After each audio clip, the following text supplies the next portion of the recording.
Hello, hello. So sorry. I am so late.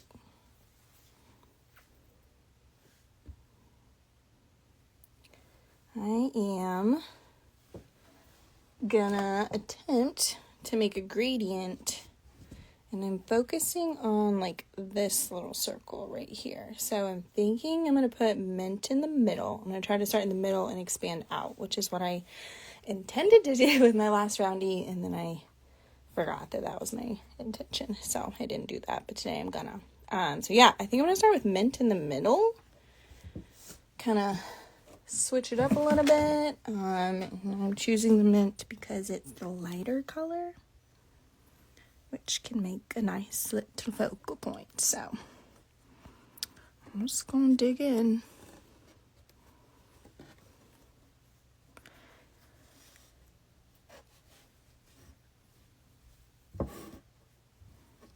Might as well throw some Raya here in the middle, right?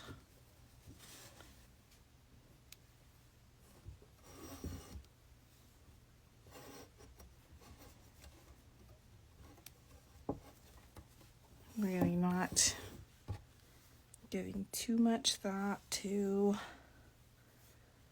like which warp strings exactly I'm working with.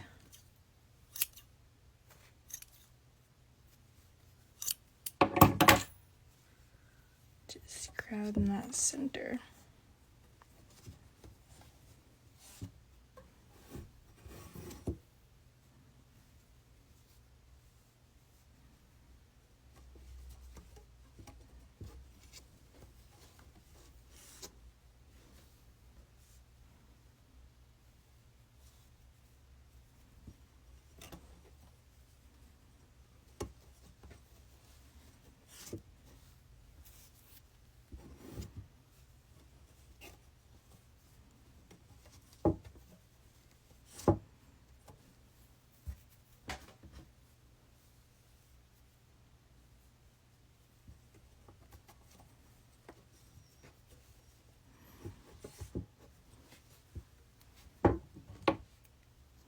And I'm out of that particular fiber.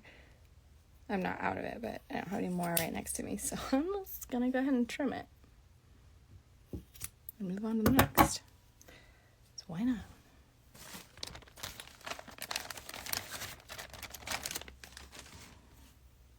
This for sure feels different, starting in the middle and expanding outwards. It already feels a little bit like, wait, where do I go next? I don't want it to be symmetrical.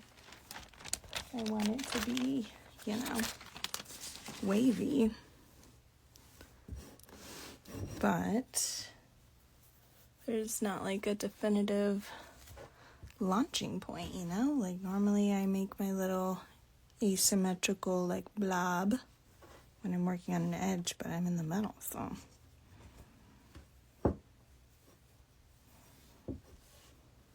It doesn't help that I started out with a perfect center in the center.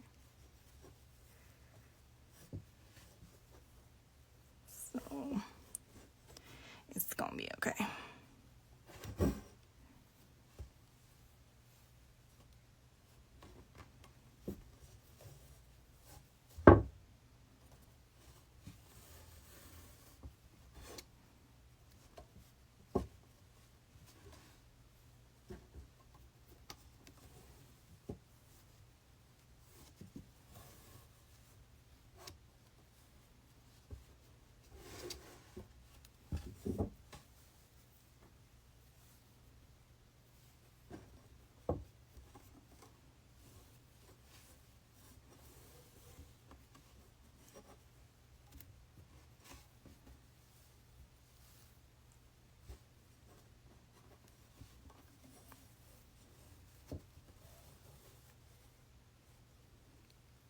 Hey, Miranda.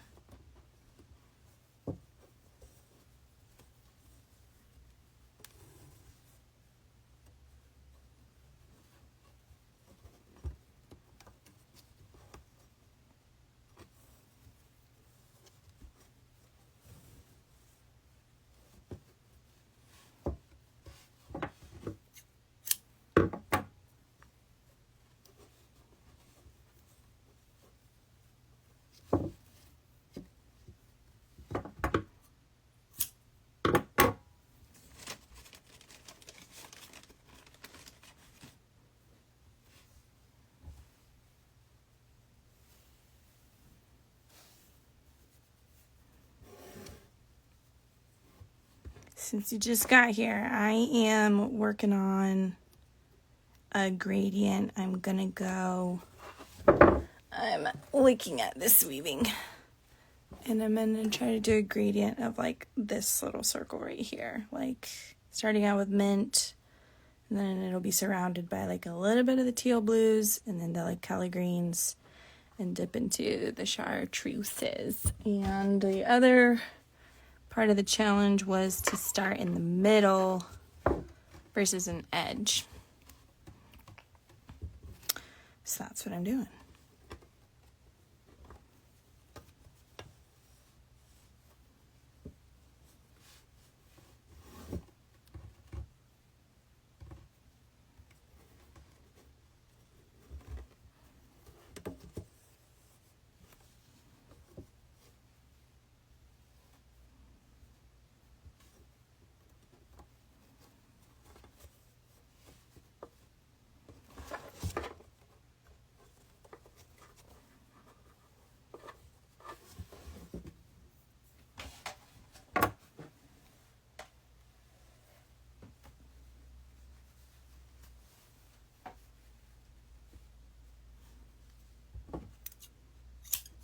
Me too. They feel really easy, which is what I need.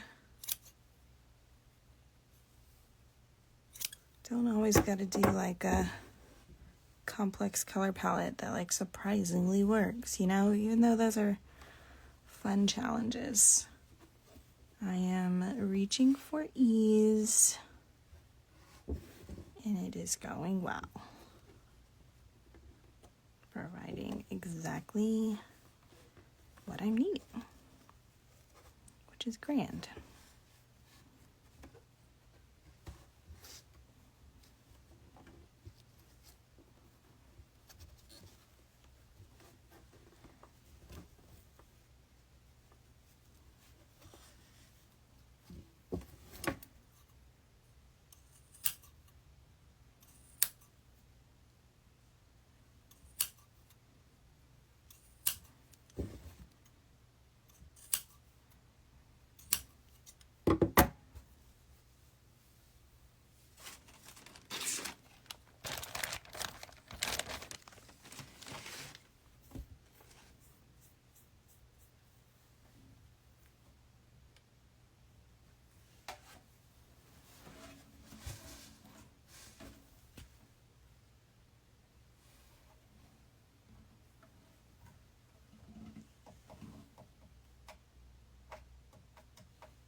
I'll do some organic knots.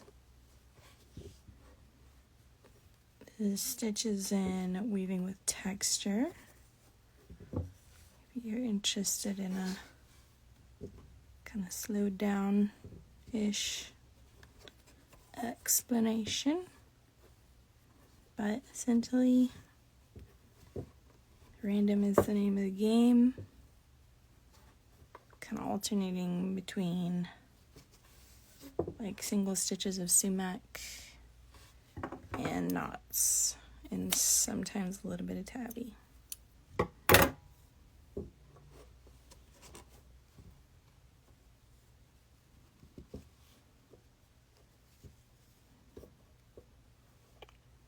Always leaving my messy ends on the front side.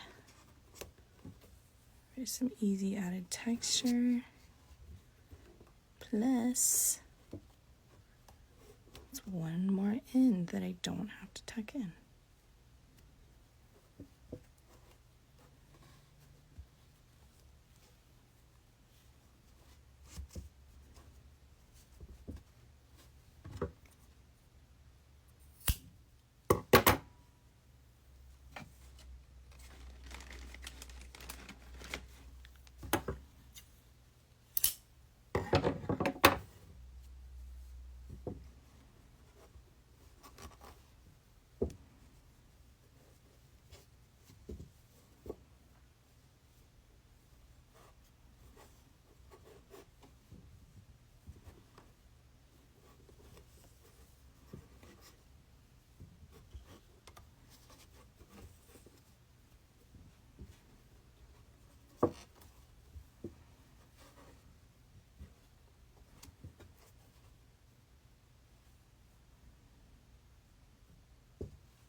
can hear that. It sounds like whistling, but it is actually happy crying. I'm pretty sure Casey and Benji are playing in the front yard. He's feeling the FOMO, I guess.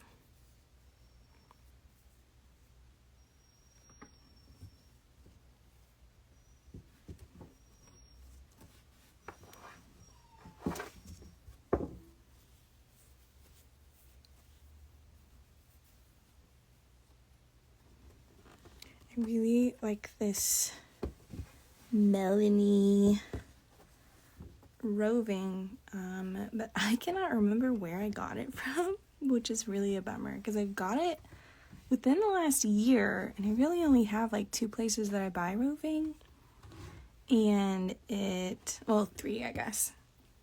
It feels like the main place I get roving from, like the place that I buy wholesale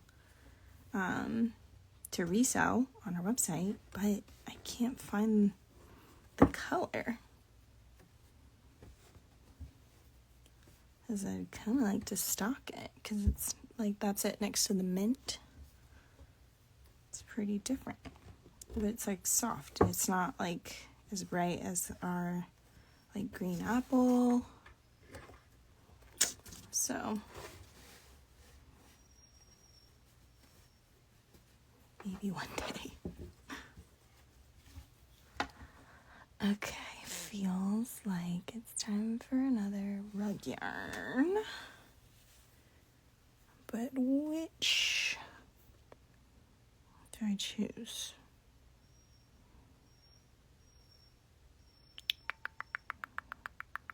And can I even go with another rug yarn? I kind of don't think I can.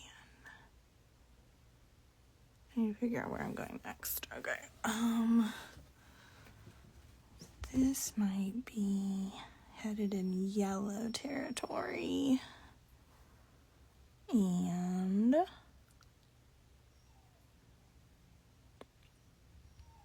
I'll go seat foam. This here. And then I can add the Lagoon rug yarn.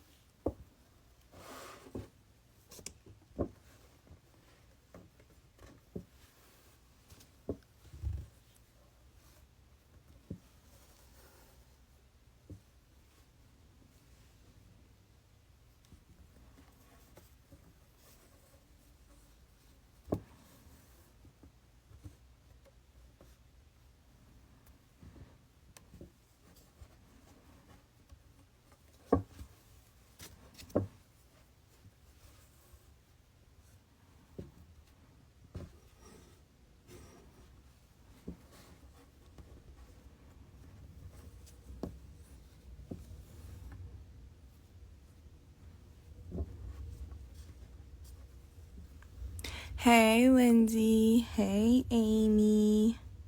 We both just jumped on like at the same time. Okay, we're finally getting into overlap territory. For those that just got here, I'm doing a gradient. I'm looking at this rainbow that I just finished, and I'm trying to do something within like this circle, but not necessarily this like I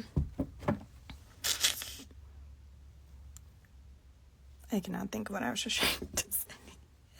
That ratio, like, I don't know, those colors, maybe different ratio, feeling it out.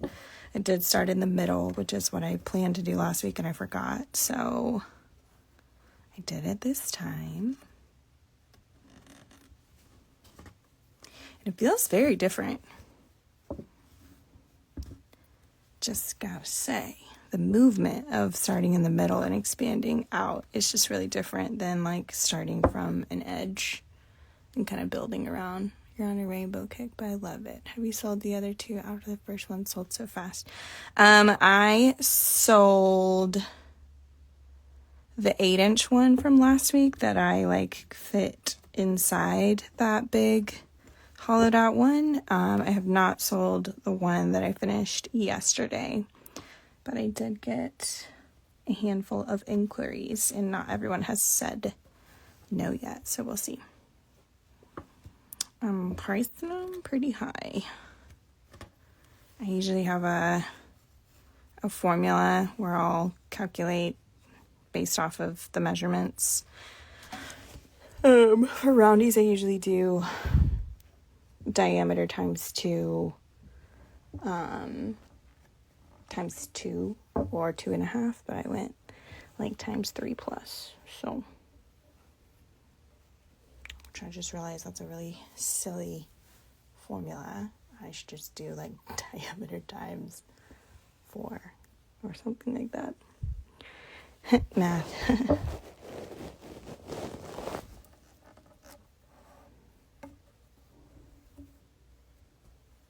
Oh, it had 80 flat. I posted it, and I whatchamacallit, I pinned the winning number. There were multiple people that had said 80, but I gave the $50 to the first person that had said 80.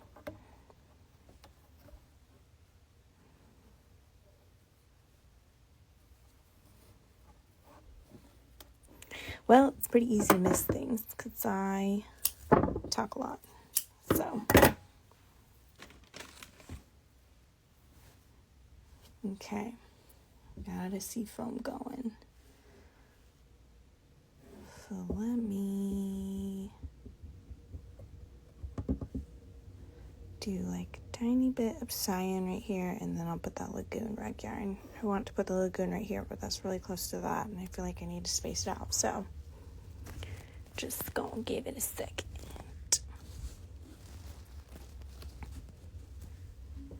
I need to go grab one fiber.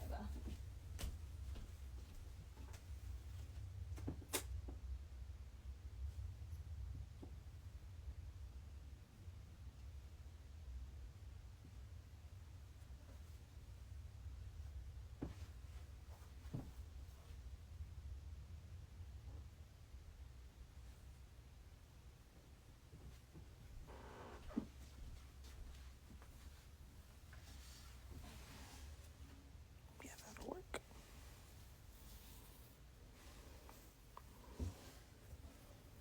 I don't know if you saw my stories about the small batch sale, but I was trying to keep people from tuning me out, which is often what happens because on a small batch sale, because people are like, I'm not, because I have people that follow me for all sorts of reasons. So anybody that does not follow me for the sake of, wanting to buy my kits or anything like that, they tune out. So anyhow, I was like, hey, if you're not interested in the small batch sale, will you just like the next 3 stories and then you can ignore me the rest of the day? And then I was like, if you are interested, I am going to put everything you need to know in the next 3 stories. Try to keep their attention spans. Just going off of me talking too much.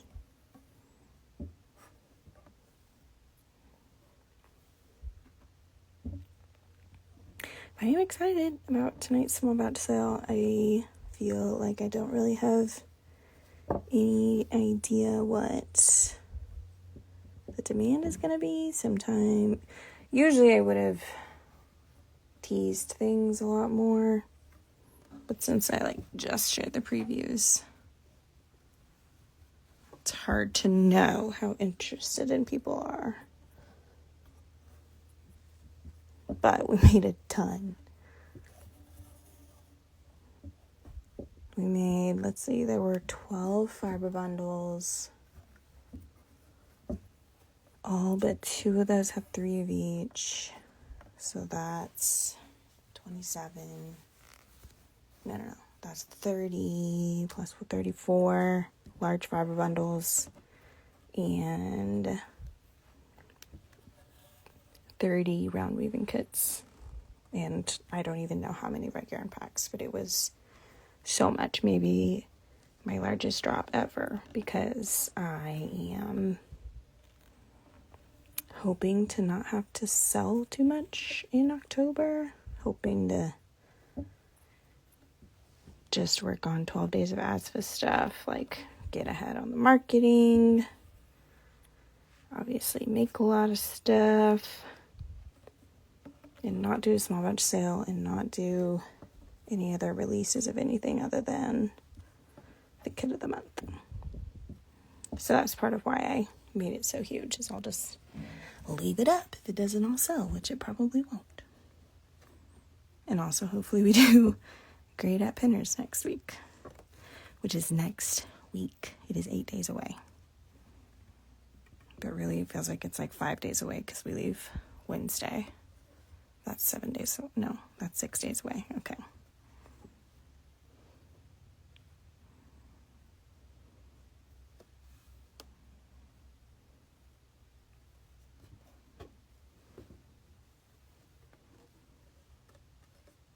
This year has flown. I can't believe we're talking 12 days of ASFA either. Like it's basically next month. It's not. It's in November, but you know. I do think I am further ahead than I usually am as far as like conceptualizing everything and having a game plan. Mostly because a lot of the decisions are to not release anything incredibly new. Like, we released so many new things the last couple years. We will have new merch. That needs to be finalized. That's mostly Casey's project, but I think I'm going to need to help him out because his time gets tighter and tighter with the Benji. And he has a lot less of it than he did this time last year, just based off of, we didn't do preschool this year just because it's expensive. And we decided to do a Y membership instead. So Casey takes Benji to the Y and does childcare there while he like works in their lobby and stuff every day for 2 hours. And so, yeah, he pretty much just has nap time to work at home.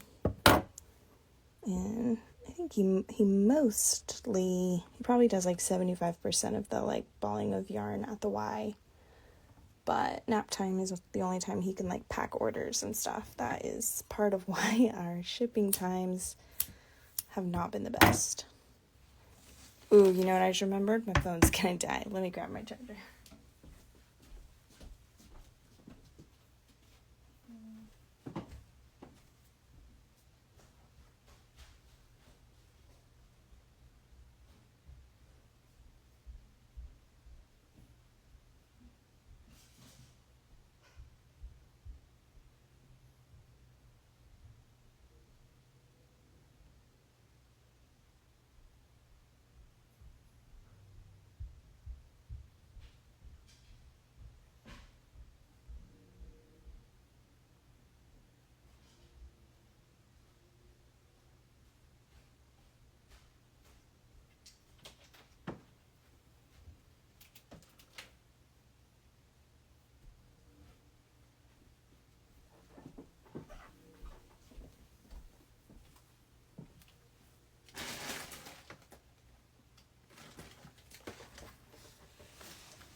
Sorry, I had to go downstairs for my alarm charger.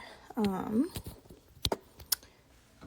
remember what I was talking about or where I was going to go next. I know I was talking about childcare and stuff, but yeah, not doing as many new things this year because we've done a lot of really new things in the last couple of years. And I'm just kind of letting it be. We have a lot of really great products. We've got, our project kits will come back. Those are a seasonal item. Our ornaments will come back. Probably do some deals on looms.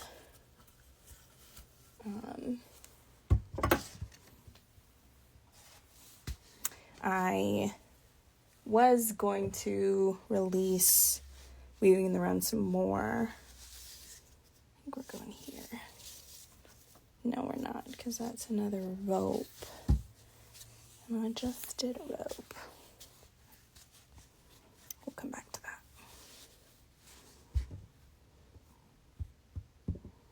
Maybe we'll go ahead and stick the lagoon there.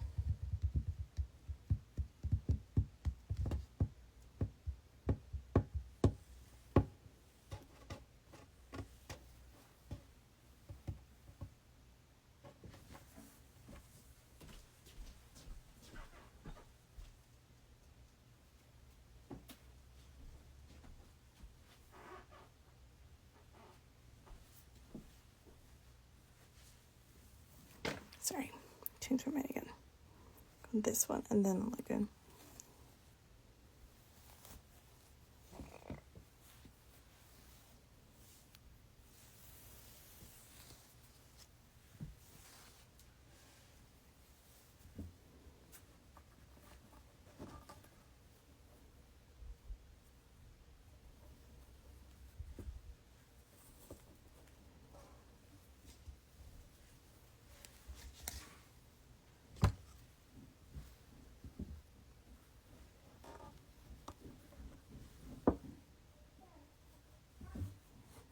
Oh, I was about to say I was going to release Weaving Around some more during 12 Days of ASFA, which is something I've done the last couple years, is release some sort of new digital product on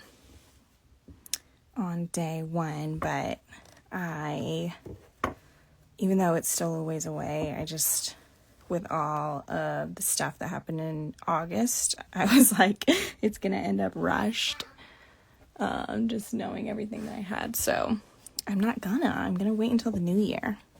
And I think it's going to be so much better. Hi, Benj. What are you doing? Oh, careful. Where's Daddy? He's at the...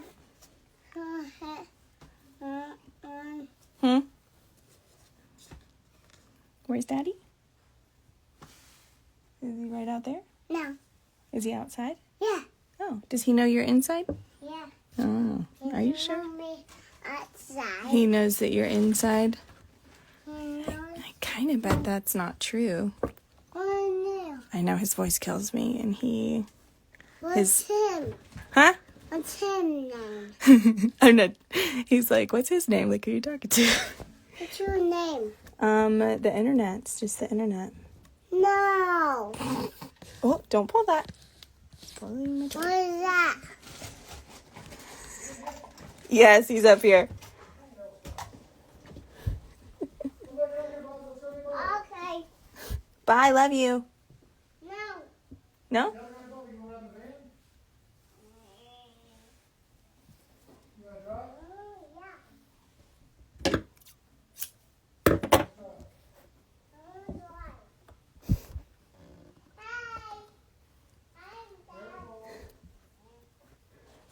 And his sentences are getting like more and more full, like literally every day. He has more mature dialogue. You better go. You're gonna be late to get Bubba. Hi. Uh-oh. No. You gotta go get him. Bubba will be so sad if you guys are late. Why? Oh, because Why? he would get off of the bus and you wouldn't be there. That would make him sad. That will make him sad. Yeah, so you gotta go. Why? No. I don't know. Get the castle. Love you. Get the castle.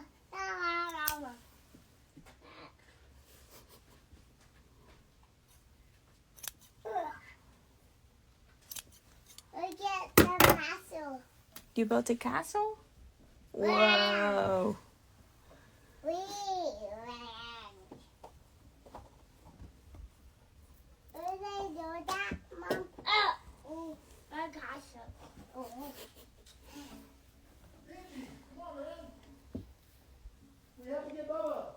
No. Come on now.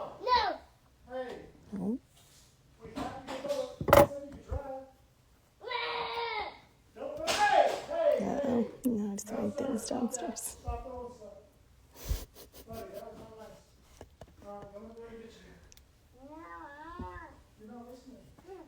Who's gonna get me? Who's gonna Benji. Who's gonna get me?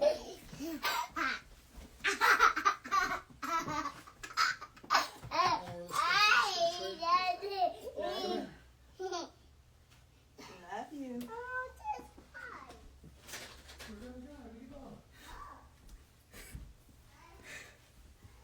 Okay.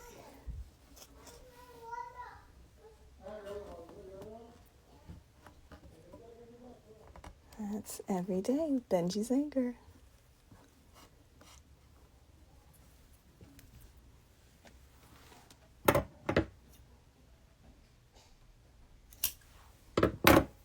Non-stop disobedience in the cutest way possible.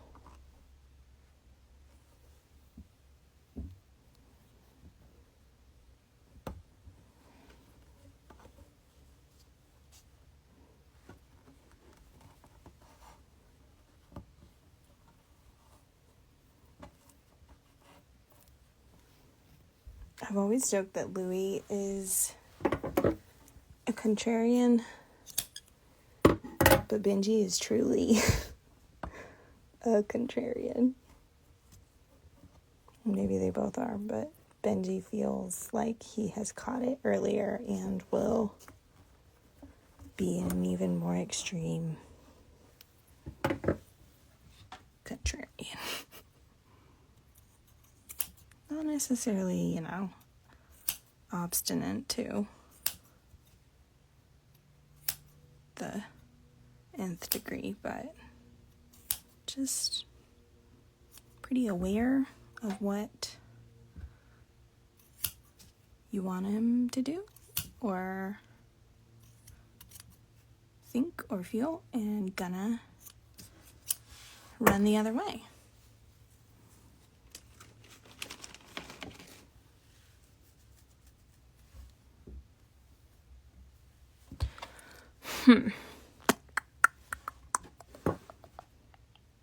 No.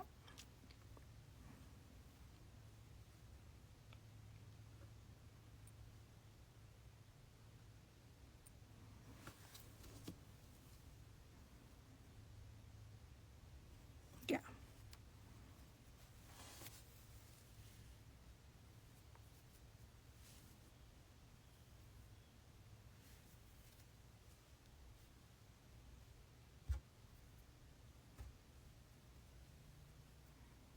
Also, my work quality goes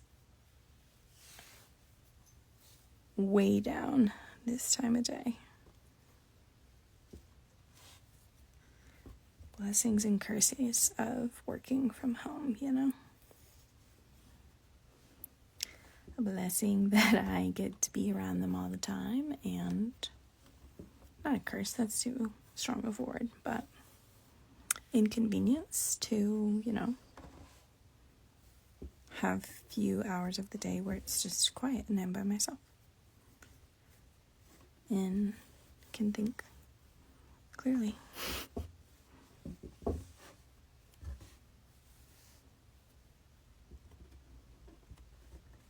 I've been dreaming fruitlessly of a studio like in our yard somewhere. My friend Lauren of the Eddie Line Co., if you're not following her, you should. She's an incredible fiber artist. I've shared about her, so you've probably heard of her, but the Eddie Line Co. She lives we both claim Asheville, but truthfully, we both live outside of just outside of the Asheville city limits, and she's on the opposite side outside of Asheville as I am. But anywho, she built a studio out of a shipping container, and it looks incredible, and they did such a good job. But the problem is we are not handy in the way her partner obviously is. And I think her dad helped some too with like drywall and stuff, but it's super cool And I've been dreaming of doing something like that. It's probably never going to happen. Because as I said, we are not handy. Therefore, it would be expensive to hire someone. But it would also be really incredible to have a designated space. I don't think that renting space is practical because I have a hard enough time paying the bills of this establishment.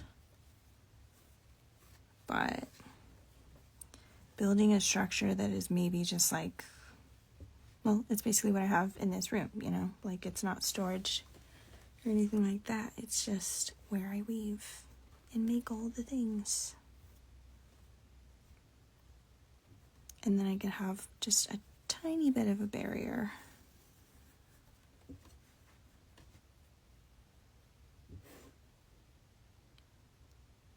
And we could have some of our home back. Because my studio is also our guest room. But obviously, more of a studio than a guest room. We have a pull-out couch up here, but it's not all that comfy. It's like acceptable for a 1 or 2 night stay, but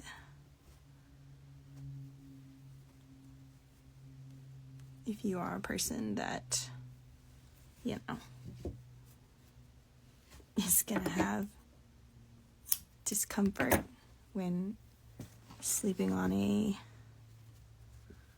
not great bed, then you're not very comfortable when you come and stay in our home. And I sometimes feel bad about that. I notice you're doing your loops just around the front string of the warp. Is that how I'm supposed to do it? It doesn't really matter. I think, yes, I have sort of subconsciously switched to just doing it on one string. I'm pretty sure that's not how I taught it in the book, because it doesn't really matter, but I don't know. I feel like I can pull it tighter when I'm just on one string, and I'm sort of embracing the fact that it doesn't matter if you use all of the warp strings within round weaving. Yeah, that's the thing that I've started doing. I don't know when I started doing that, but probably since I did weaving with texture. So supposed to is too strong of a word, but it's what you could do if you want to play with it, see if it feels better.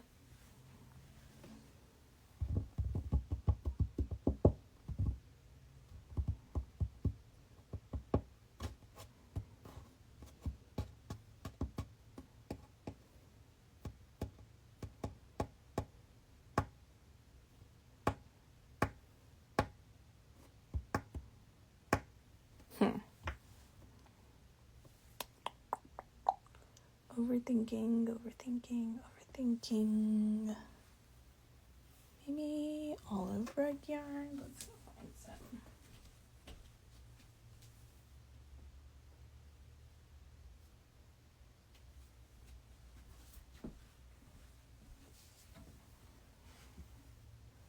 Yeah, olive.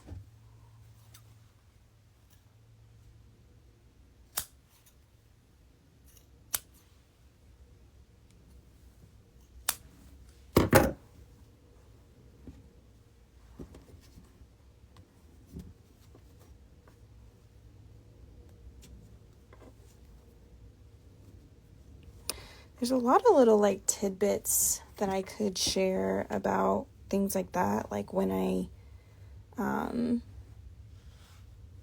and I'm reading what Miranda says because I think that I feel the same way. I almost never use the back warp strings except for tucking in ends. Even when they're 1/2 centimeter away from each other, it still feels like too much space, if that makes sense. It does make sense. Yeah, I am using my back warp strings less and less. I guess you can't really see it here, but I don't know. It's like a feeling thing. Like right here, I'm using a back warp string and then a front warp string because they're right next to each other.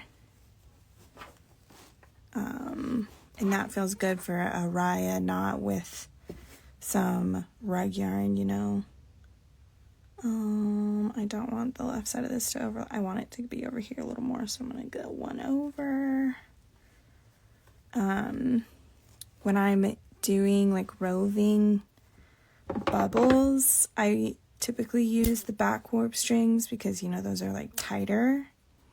When I'm tying loops, I typically use the front warp strings just because I feel like I can pull it a little tighter when I'm only doing it on one string, and it doesn't feel like there's a benefit to doing a back string, but it makes sense. And I'm like, why didn't I do it? I don't know, because I didn't instruct you to, you know. I find that when I'm teaching in a like ebook setting or a like or a workshop setting, like I just can't give all of those tidbits because otherwise it confuses them and it makes them feel like there are more hard and fast rules than there really are, you know? So I just kind of like pick one like direction and I use it consistently. So I decided at some point, you know, I'm just going to tell them to use these warp string pairs as if they're one, and that's like always how I taught it, because otherwise if you start being like, you know, do this in this situation and that in that situation, it makes them feel like there are all of these things that they have to like memorize, and then they're like too timid, too tense, too like keeping their eyes in the directions instead of just like flowing, you know?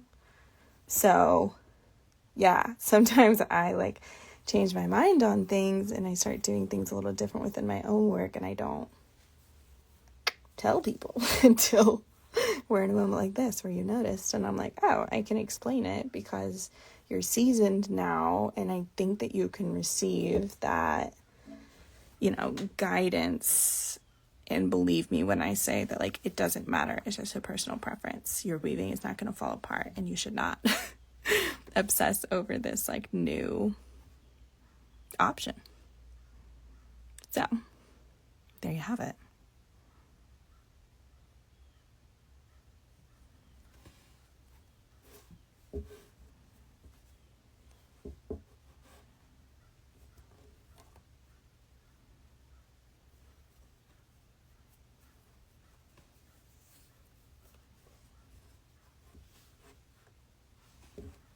Trying to think of other times, like how else I use just one warp string. I think so if I'm like doing a center and I'm doing flat weaving, I'm only using the top warp strings.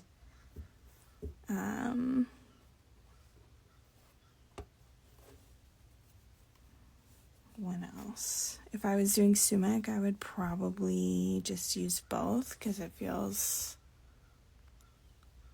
like it doesn't matter.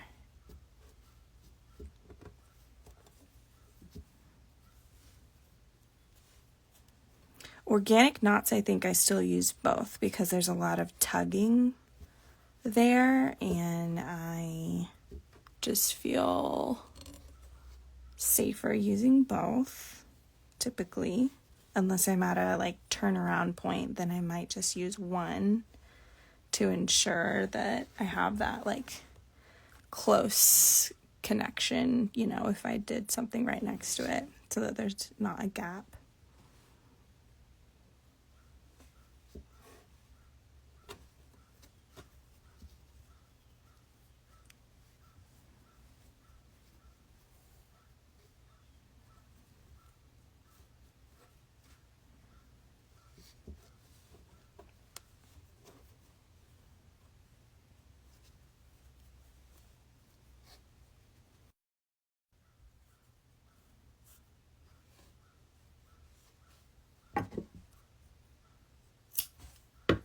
Oops, I accidentally undid a loop there, but whatever.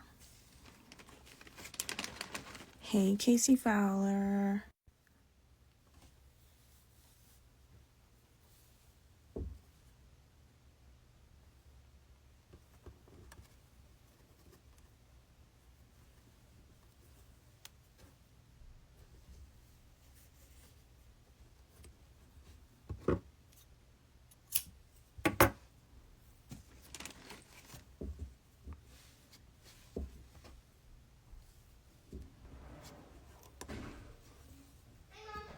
Hi, Lou.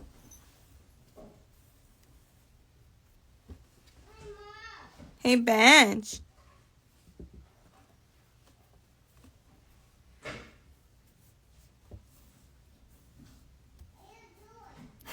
I'm working. What are you doing? What are you doing? And then you ask him what he's doing, and he's not going to respond because his brain has already gone somewhere else.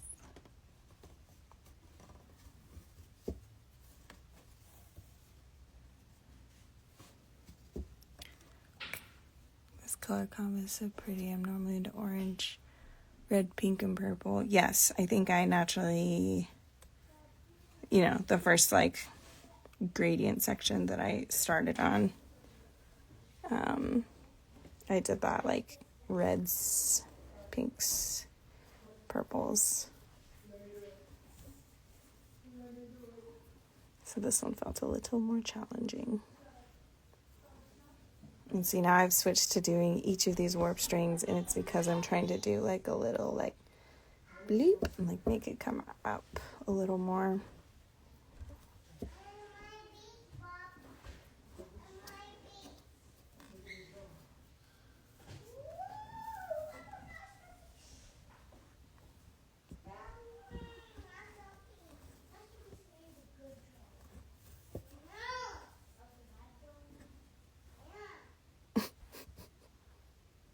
When you do a small batch, how do you buy new yarn? Just use stuff you already. I now am.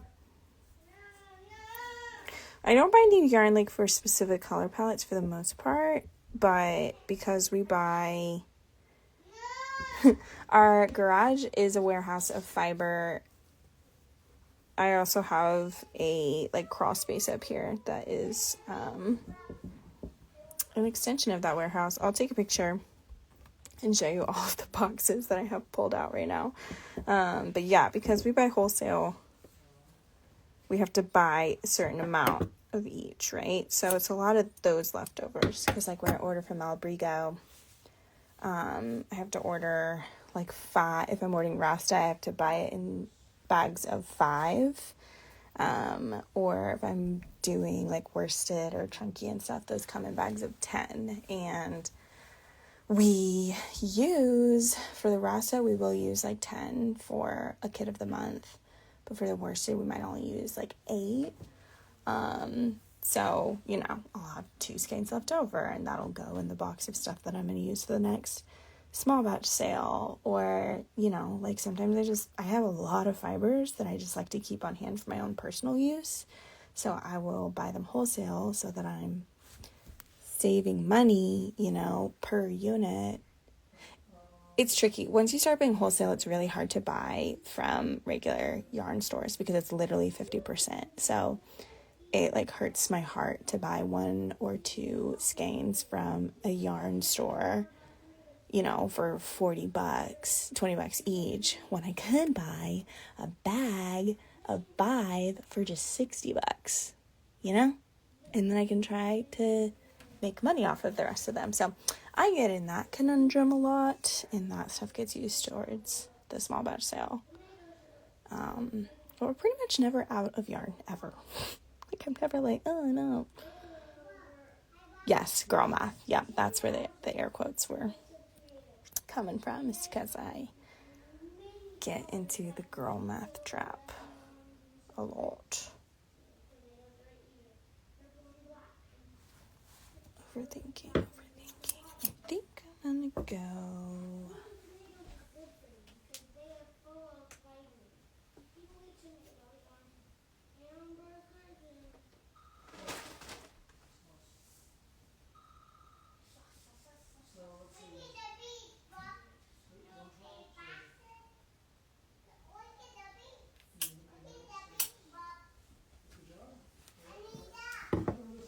Here. We'll start some of that blue.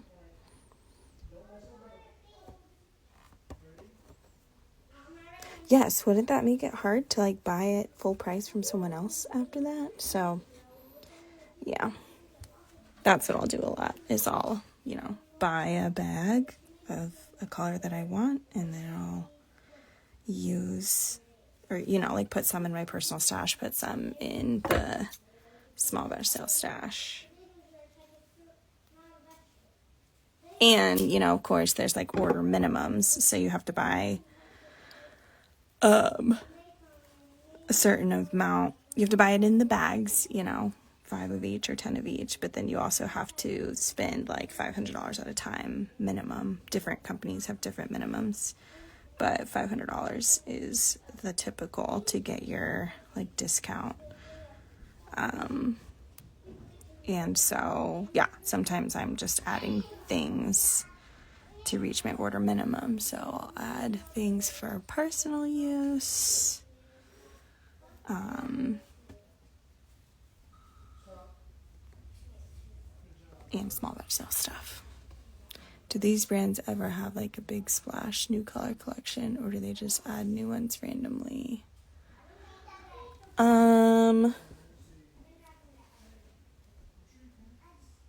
They do typically do different, like they release different types, like they'll restock, you know, the Rasta or the worsted. I have wholesale accounts at Malabrigo, Keating Co. Those are my only yarn wholesales, right? Yeah, and then I have like, it's not straight up wholesale, but I have like creator discounts at Ganchette, Narama Studio, DHG, where I get like a 30 to 40% discount, depending on the company and depending on how much at a time I'm buying.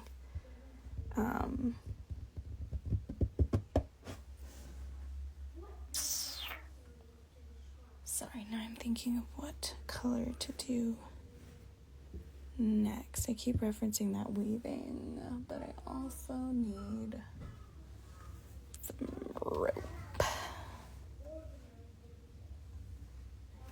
I guess Kelly Green's gonna end up here, but also maybe here.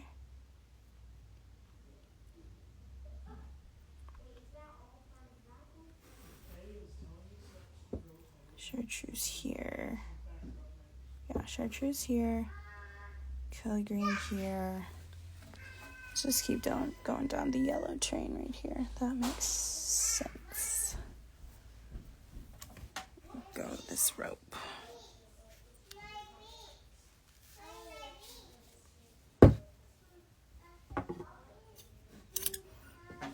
Love Fest Fibers. I have a wholesale account with Love Fest Fibers where I get 50% off, but I have to buy at least 5 bumps at a time, which is it's not 50% off, sorry. It's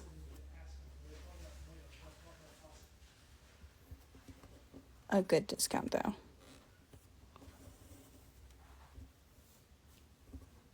trying to remember what I was billed for in the last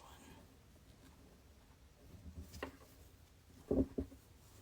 But, you know, buying 5 bumps at a time is pretty easy. I don't get my wholesale discount on the Color Labs. I'm paying full price for those. If they ever decide to like regularly carry those, I think I would get to use my wholesale discount. I say wholesale even if it's not 50%, even though wholesale is supposed to mean 50%. I could get more wholesale discounts if I had a true brick and mortar, but I don't. So I just have like a designer account with people that allow designer accounts. But it also limits me from like what I can do with that stuff. Like I can't just resell whole skeins of yarn for the most part. Keating Co. would allow me to, but Malabrigo will not unless I have a physical store. So I can, you know, break it up and sell it in like packs, but I can't just like sell a skein of Malabrigo on my website, which is what I would love to be able to do. It's part of the reason why I don't sell Keensing coat is I'm like holding out hope that one day Malabrigo will allow me to. Because I wouldn't want to sell multiple brands of like just straight up yarn. I would want it to feel representative. Which feels like Malabrigo. Malabrigo is my brand. It's my favorite. If I'm like straight up resell anything, it's going to be that.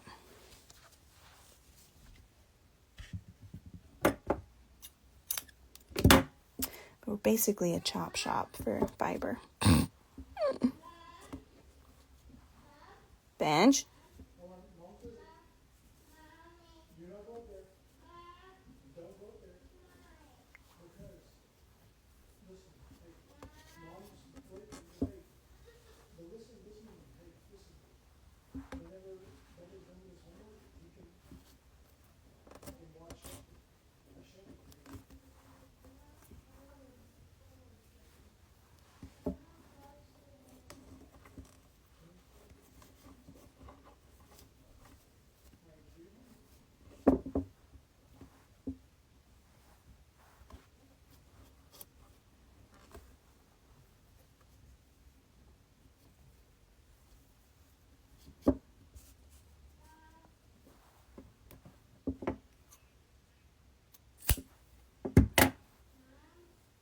Okay, I just realized it's 3:28 already. And y'all's small batch sale drops in 30 minutes. So I need to go do a little work on my computer to get that fully set up for you guys. And I'll keep you updated on this piece, but feeling good about it. We got out of the mint in some directions. Looks like this is gonna be like the darker chartreuse. Uh-oh. Okay, gotta go before Benji gets in trouble. Bye, guys.